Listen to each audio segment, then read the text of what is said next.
Baik, Assalamualaikum warahmatullahi wabarakatuh. Selamat pagi teman-teman. Selamat berjumpa pagi ini di waktu hari Senin. Nah, pagi hari ini saya akan coba untuk sharing tentang kesehatan gigi dan mulut yang mana pagi ini minggu terakhir di bulan Juli. Jadi waktu tidak terasa, hari sudah bergulir, mau ke akhir tahun, dan ya sangat luar biasa sekali. Kehidupan ini tidak kita atur, tidak bisa prediksi, tapi teman-teman saat ini bisa saya ajak sharing bagi teman-teman yang mau untuk memperbaiki kesehatan, terutama kesehatan gigi dan mulut, dan yang lainnya kesehatan holistik. Teman-teman, pagi ini saya akan sharing untuk tema tentang bau mulut, atau halitosis, di mana sebenarnya banyak teman-teman yang mengalami hal ini mungkin ya.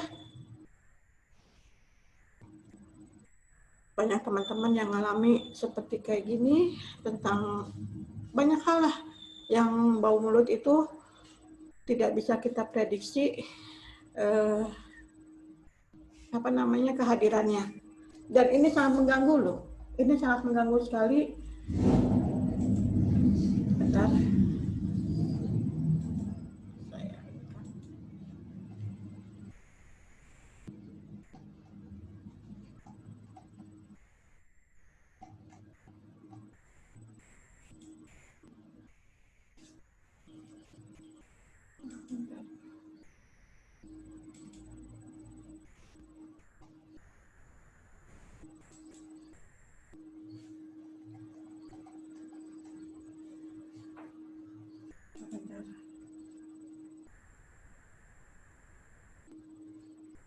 Oke, maaf ini saya agak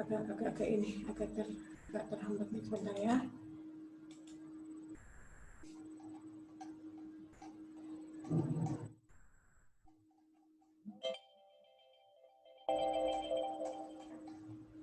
Oke. Baik, maaf saya agak terganggu. Nah, teman-teman, tentang bau mulut, pastinya ini mengganggu sekali untuk kehidupan kita, untuk pergaulan kita, untuk estetik kita. Bau mulut ini, dan pasti saya juga ngalamin juga tentang bau mulut, hanya banyak faktornya yang mungkin teman-teman banyak belum tahu, walaupun sebagian sudah ada yang tahu. Baik, hari ini saya sharing kesehatan gigi dan mulut untuk masalah kesehatan pada mulut, yaitu tentang bau mulut ya. Nah, teman-teman,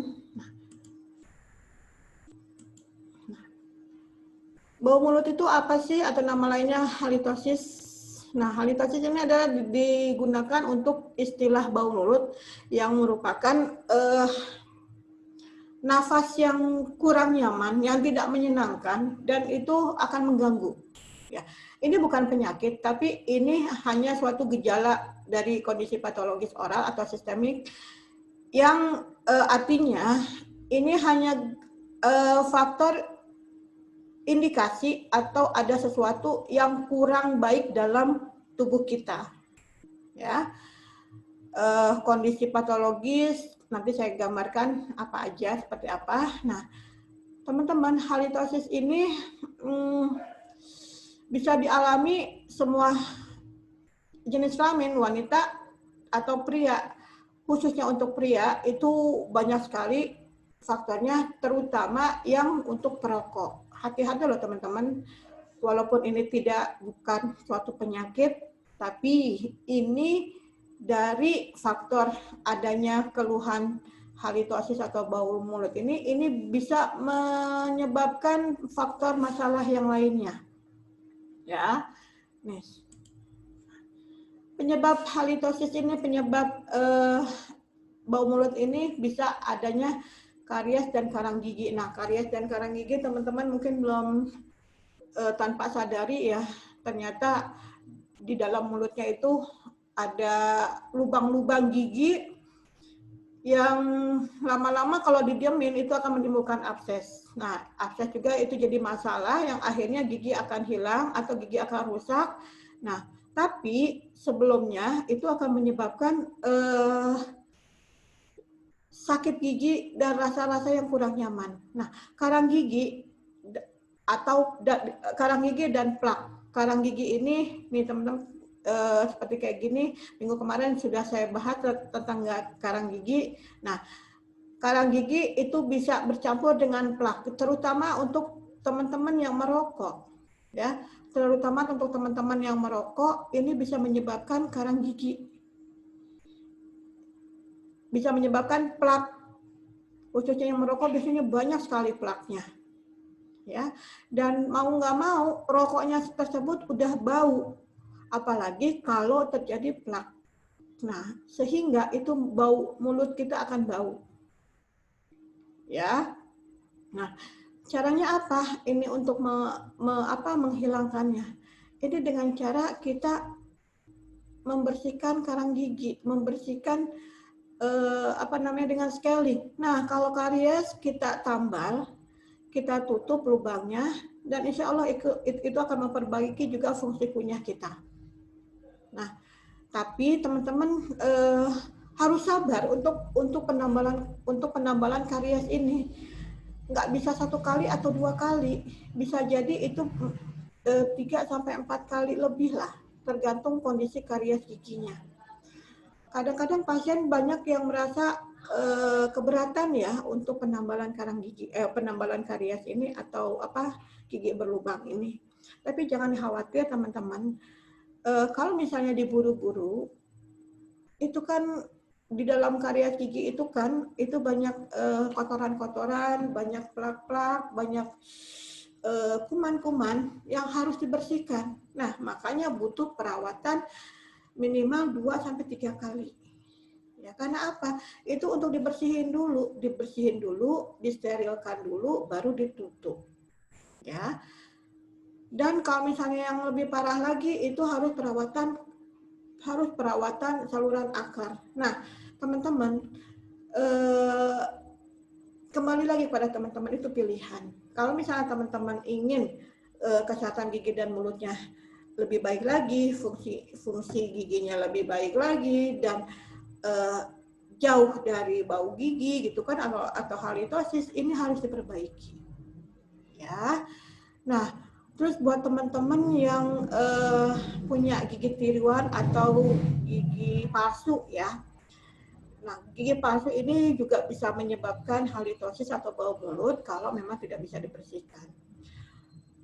Saya lebih sering menganjurkan bagi pasien saya, kalau misalnya pemakaian gigi palsu itu harus baiknya dan harusnya itu dibuka kalau mau tidur.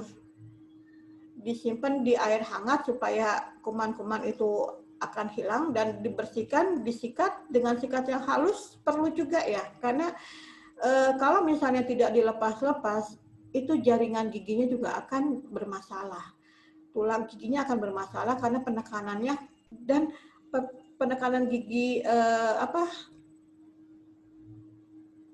gigi tiruan ini akan menyebabkan masalah juga untuk gusinya, untuk tulangnya, untuk jaringan sekitarnya. Makanya teman-teman, untuk yang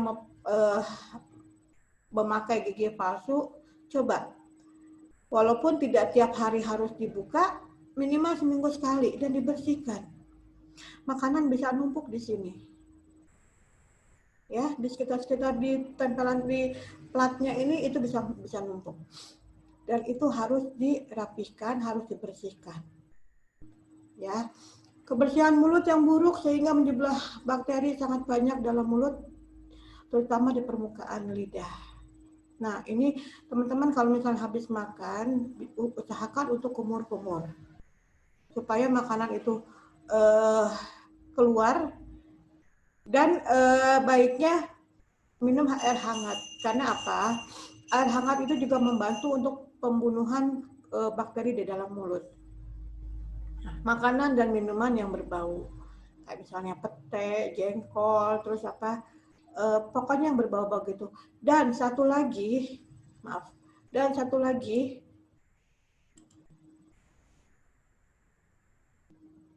ada lagi tambahan lagi, penyakit gusi dan jaringan periodontal. Nah ini teman-teman, kemarin saya menemukan kasus itu pasien yang gusinya bengkak, perdarahan dan gusinya bengkak, dan itu luar biasa baunya. Gusinya itu sampai menutupi di sini nih, daerah sini nih, daerah cervical sini, ya itu kasihan sekali. Dan dia katanya paling takut ke dokter gigi. Nah itu harus dibersihkan, harus di scaling dan dibantu dengan vitamin untuk memperkuat jaringan gusi ini.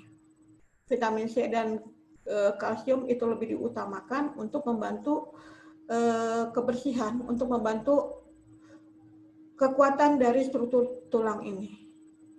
Ya.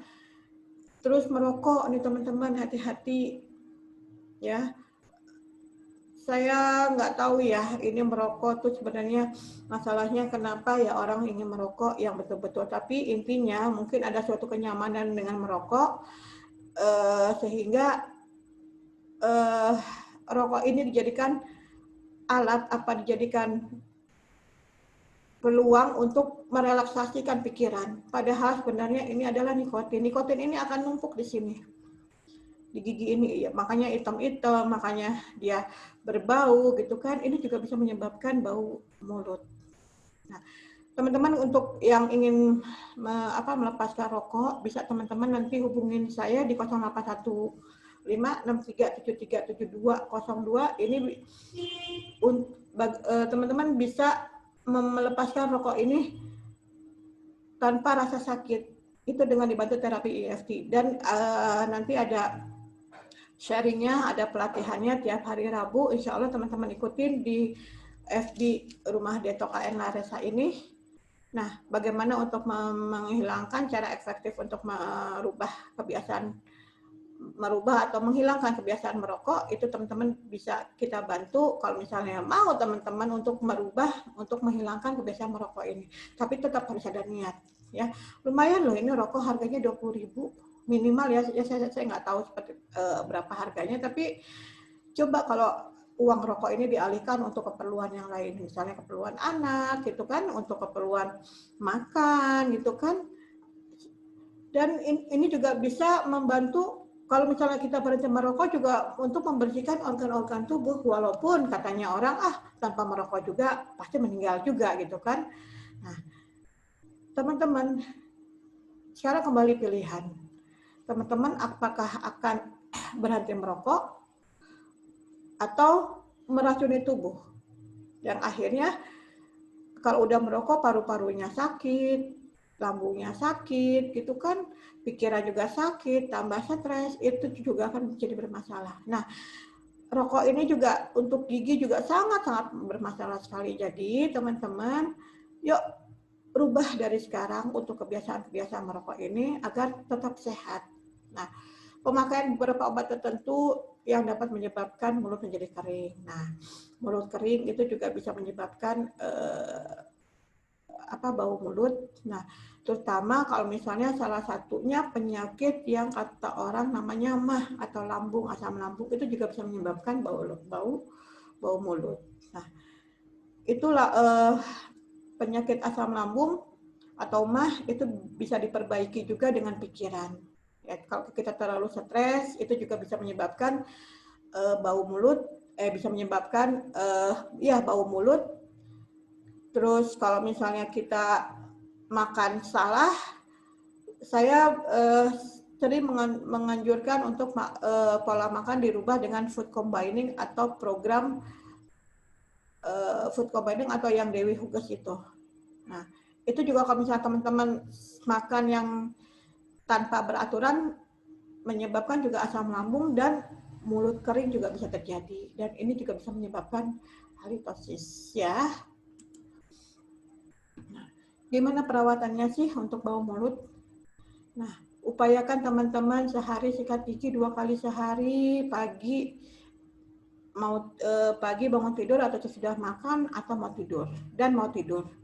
Nah, upayakan juga teman-teman kalau misalnya ada makanan nyempil-nyempil, nggak perlulah pakai tusuk gigi atau apa, gunakan dental floss. Ini semacam benang itu untuk membersihkan dengan menarik-narik di sekitar gigi, di sekitar sela-sela gigi. Nah, kalau misalnya teman-teman mencongkel-congkel makanan dengan tusuk gigi, itu apa yang terjadi? Gigi akan renggang. Nah, gigi akan renggang sehingga makanan karies juga akan timbul baru di situ. Jadi teman-teman, selain sikat gigi, makanannya penyempil, gunakan dental floss dan selalu bersihkan permukaan lidah secara teratur, baik dengan kumur-kumur lebih sering atau ada sikat juga untuk permukaan lidah. Itu perlu juga supaya lidah itu bisa mengindikasikan penyakit di dalam juga loh teman-teman. Itu ada peta lidah. Kalau misalnya sakit lambung, lidahnya seperti apa, ya kan? Sakit pencernaan, lidahnya seperti apa. Terus sering migrain, itu bisa juga dibaca lewat lidah. Nah, ini perlu dibersihkan sehingga gigi kita, mulut kita fresh, ya. Terus gunakan obat kumur antibakteri, tapi saya lebih menganjurkan kalau misalnya bisa kita kumur-kumur dengan yang alami. Saya lebih menganjurkan coba rebus daun sirih 5 lembar. Tahu ya daun sirih 5 lembar di air 1 gelas, di air 3 gelas, itu direbus. Itu direbus sampai airnya 1 gelas. Itu lakukan maksimal 1 minggu, nggak boleh 1 minggu supaya tetap bakteri itu harus ada dalam mulut untuk untuk mempertahankan daya tahan tubuh kita. Tapi kalau terlalu over juga bakteri juga kurang bagus. Nah, gunakan gunakan obat kumur ini tidak boleh lebih dari 1 minggu supaya teman-teman juga lebih terjaga. Nah, lakukan penambalan pada gigi-gigi yang berlubang, di scaling itu perlu karena sekali lagi itulah yang menyebabkan gigi bermasalah. Ya, teman-teman, saya masih ada program pembersihan karang gigi yang promote, silakan datang ke Klinik Kimia Farma Sukaraja. Nah, nanti kita lihat seberapa banyak karang gigi teman-teman. Ya.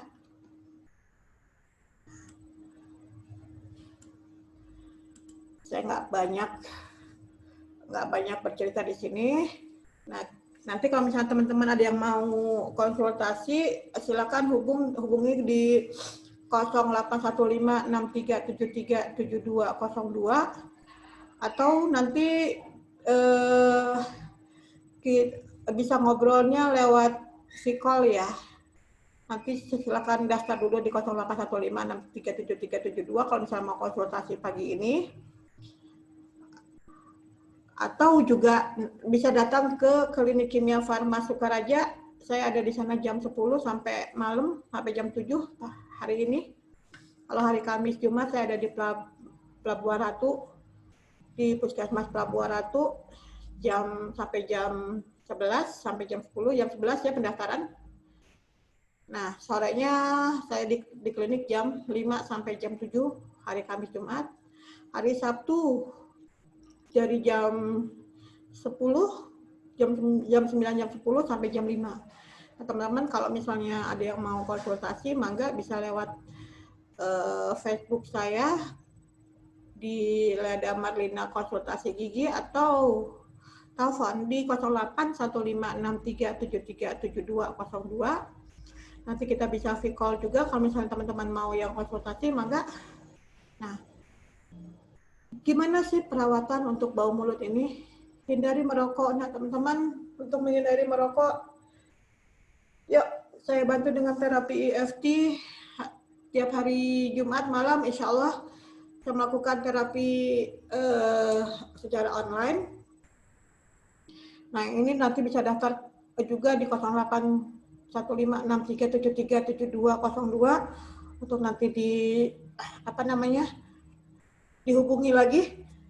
Terus rokok ini sekali lagi teman-teman jangan anggap sepele, karena dengan merokok ini banyak hal yang terjadi bukan yang baik, tapi malah ke arah yang lebih buruk lagi. Banyak hal. Dan itu juga diawali juga dengan pikiran. Ya. Nah, untuk menghindari bau mulut ini coba hindari merokok. Ya, terus hindari juga makanan yang berbau nyengat. Walaupun enak gitu kan, kayak pete gitu kan, kayak jengkol, terus apa lagi ya, kalau saya sih suka banget itu. Nah, tapi kalau misal berlebihan juga itu kurang bagus, apalagi ke makanan, apalagi ke gigi. Perbanyak minum air putih dan konsumsi sayuran serta buah-buahan. Lakukan kunjungan secara teratur ke dokter gigi setiap 6 bulan sekali untuk kontrol rutin dan pembersihan. Terus lakukan juga konsultasi. Nah, sekali lagi teman-teman kalau misalnya mau konsultasi, mangga nanti ada Facebook saya yang akan dibuka. Nah, teman-teman, yuk kita lakukan perawatan gigi dan mulut ini agar untuk menjadi lebih sehat lagi. Nah, untuk teman-teman yang ingin konsultasi, mangga